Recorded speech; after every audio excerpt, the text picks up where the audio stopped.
Alors bonjour à tous et bienvenue sur Esprit Millionnaire. On se retrouve aujourd'hui pour une nouvelle vidéo. Alors je vous ai fait cette vidéo avec une présentation, vous allez voir, et en fin de vidéo, je vous ai fait une visite sur chantier comme d'habitude. Donc une petite vidéo pour parler de comment on fait pour acheter par procuration, parce que c'est vraiment d'actualité. En général, on achète par procuration quand on n'est pas dispo, etc. Mais en temps de crise, en fait, la procuration revient entre guillemets à la mode. Enfin, c'est ce qui se fait vraiment.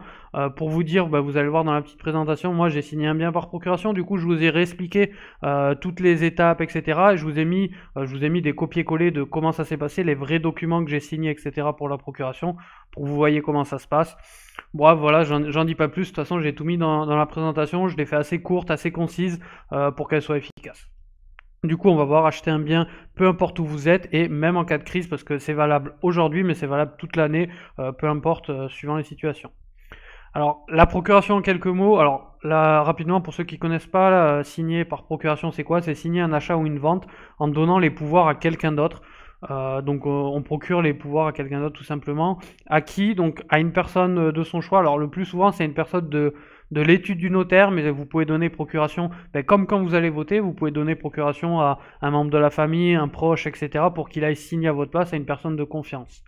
Et pourquoi en général on donne procuration? C'est quand vous n'êtes pas disponible ce jour-là, vous êtes en voyage, vous êtes en déplacement professionnel, vous êtes en urgence familiale.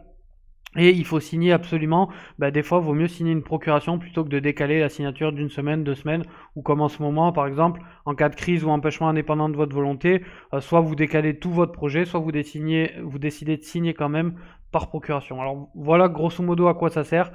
Ça permet de signer n'importe quel papier, donc acte de vente, compromis, etc. Alors, je vais prendre un petit exemple. Je vous ai donné des chiffres de l'immeuble que j'ai signé par procuration.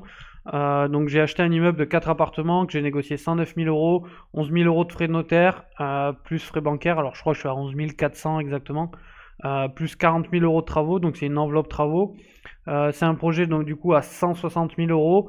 J'ai mis 11 000 euros d'apport, donc j'ai mis les frais de notaire en apport. Comme d'habitude, je réinvestis ce que je gagne en IMO des autres projets, je le réinvestis là. Ça me fait un crédit d'à peu près 750 euros par mois, assurance inclus, et frais d'agence inclus également. Donc voilà, c'est un projet classique. Vous allez voir, je vous ai fait une vidéo de présentation qui sortira, je pense, la semaine prochaine. Pourquoi? Parce que là, sur le papier, il n'a pas l'air exceptionnel, mais il a quelques atouts, c'est pour ça que je l'ai pris. Donc, je vais passer les appartements. Il y en a 2 qui sont loués, 2 qui sont vides, mais ça, je vous le dis je vous le dirai plus tard. 4 fois 480 euros de loyer, donc 1920 euros par mois en meublé, soit 23 000 euros par an. Pour un achat à 160 000 et un crédit à 150 000, voilà, c'est quand même assez rentable, sachant que, comme d'habitude, je vais l'exploiter en partie en location courte durée. Et vous allez voir pourquoi je l'ai acheté, c'est parce qu'en fait, 3 appartements c'est 3 appartements plus une maison, c'est même pas 4 appartements, c'est un bien qualitatif, il y a 2 jardins, une grande terrasse, donc c'est vraiment des appartements très qualitatifs en fait. Le déroulement. Donc à partir d'ici, donc vous avez votre projet, vous avez fait les démarches à la banque. À partir d'ici, vous êtes en déplacement, vous êtes en temps de crise, comment vous pouvez pas vous déplacer. Donc tout va se faire par contact mail ou téléphonique avec des signatures électroniques ou par des documents scannés. Donc jusqu'à là rien de particulier. Donc les banques vont faire les appels de fonds, donc ça voilà, c'est l'appel de fonds par exemple de ce projet-là. Donc les banques vont faire les appels de fonds, donc le notaire fait comme toujours l'appel de fonds auprès de la banque de son côté, il va faire l'appel de fonds de votre côté, tout ce qui est prorata de taxes foncières, tout ce qui est apport, etc. Donc là par exemple sur ce document, c'est le document de l'immeuble, je vous ai fait des captures d'écran vraiment de chaque document de cette partie-là. Donc on voit la taxe foncière est de 3 085 euros, donc au prorata, moi je dois 2 300 euros. Dépôt de garantie des loyers, donc lui il va recevoir les loyers 780 euros, donc qui me doit. Prorata de remboursement, donc voilà, ça c'est les cautions et ça c'est les loyers. Donc lui il va encaisser le mois d'avril et comme ça moi au final je lui dois plus que 791 euros. Donc voilà, donc moi j'ai fait un virement au notaire de 791 euros qui lui va remettre au vendeur. Ça c'est les appels de fonds classiques. Ensuite, le projet d'acte authentique. Donc le notaire vous envoie le projet d'acte authentique pour que vous puissiez le lire et faire d'éventuelles remarques avant de donner la délégation de pouvoir. Bien sûr, vous donnez la délégation, mais il faut que vous soyez au courant, il faut que vous validiez les documents en amont. Donc là, il m'a envoyé ça pour que je puisse le valider, le signer. signature de la délégation de pouvoir. Donc il vous envoie également la fameuse délégation. Donc voilà celle que j'ai reçue par exemple moi. Donc elle faisait 8 pages. Donc on voit l'an 2020 le 26 mars à 17h. Le sous-signé Monsieur Quentin Doucier en sa qualité de géré de la SCI, etc. Si après désigne le constituant ou le mandat. Donc a pris la décision de déléguer ses pouvoirs au profit d'eux. Donc moi j'avais délégué mes pouvoirs à l'office notarial. Donc là il a dit à la personne, c'était l'assistant du notaire, donc je donnais la délégation à l'assistant du notaire pour qu'il puisse signer à ma place. Après on a la désignation de l'immeuble et après on a tout le contrat de la délégation classique. Et au bout on fait à signature, fait à le signature. Et ce papier, du coup, on le renvoie par mail. Donc, je le remplis, je scanne, je le renvoie par mail en temps actuel. Et ça vaut donc la délégation de pouvoir. Exemple de mail, je vous ai mis le mail carrément que j'ai reçu. Vous verrez, il n'y a rien de bien compliqué.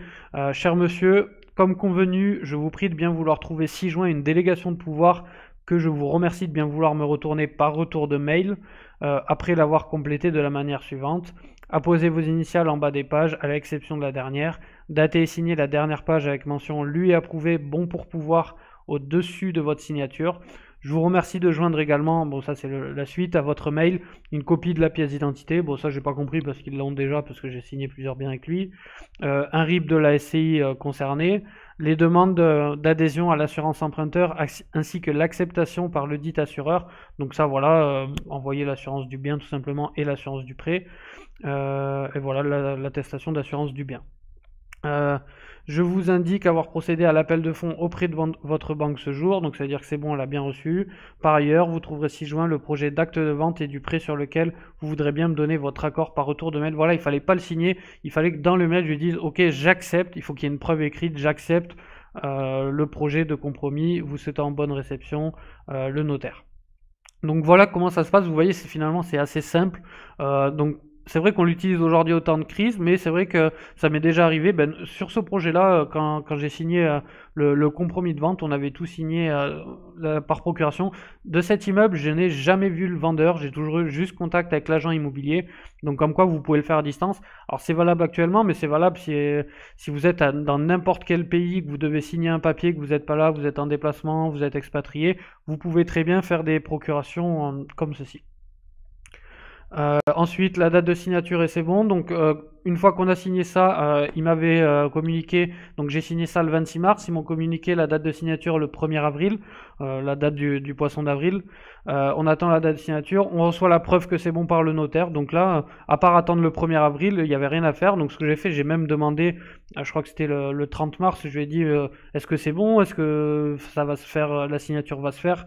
Il m'a dit oui, c'est prévu, le 1er, etc. Donc voilà le retour de mail. Suite à la signature de l'acte de vente hier soir, donc ça y est, ils l'ont signé. Et en fait, avec ce mail, j'ai eu en pièce jointe la copie de l'acte de vente avec la signature. Et du coup, c'était pas ma signature, c'était la signature du délégataire. Je vous ai adressé à chacun des deux locataires voilà, un courrier recommandé en leur indiquant de verser les loyers sur le compte de la SCI.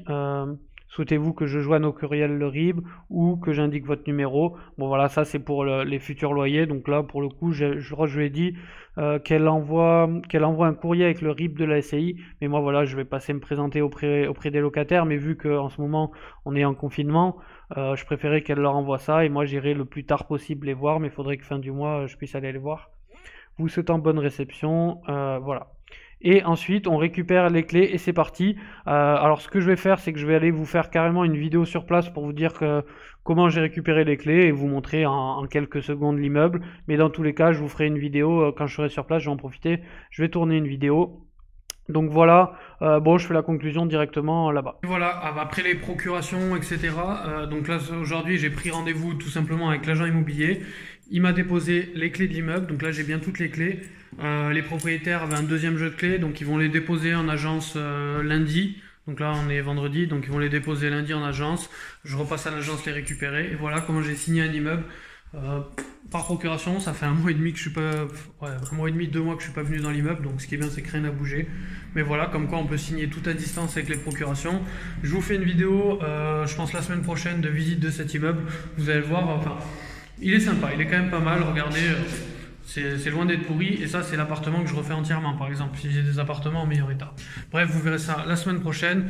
Voilà, vous pouvez signer par procuration, malgré les événements. Comme je disais, petit truc, on vient d'avoir une acceptation de crédit là, on l'a eu quand?